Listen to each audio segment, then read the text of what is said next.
So, there's a new king in the AI text-to-image leaderboard. It's called Recraft version 3 from the company Recraft AI. As you can see here, it's claimed the top spot, surpassing big names like Flux 1.1 Pro, Midjourney version 6.1, Ideogram 2.0 and more. And the best part, you can try it out right now for free.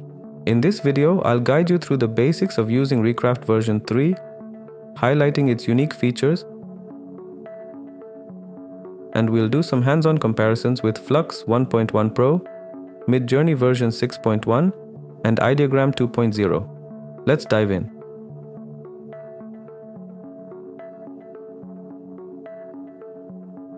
To get started, head over to the Recraft AI website.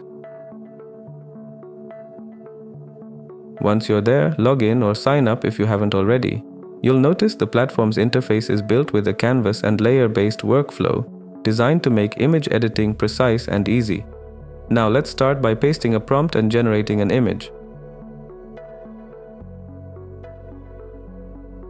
Recraft offers various presets like raw version, photorealism, vector art and more, letting you choose the style that best fits your idea.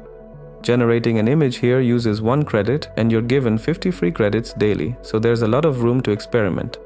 After generating an image, you can take it further, modify specific areas, erase or change the background, and even adjust details like color spectrum, saturation, brightness, contrast, and opacity.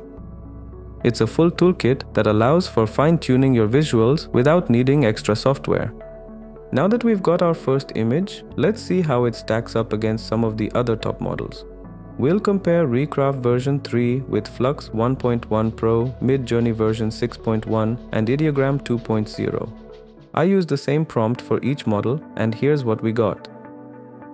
Let's switch things up with a new prompt and see how each model interprets it.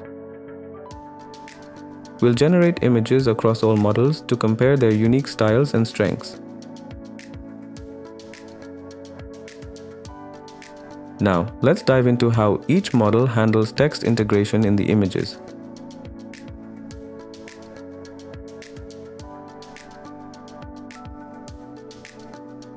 This can be challenging for many AI models, so let's see who nails it best.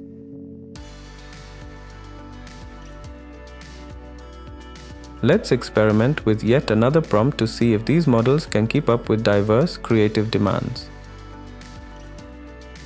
This should be interesting.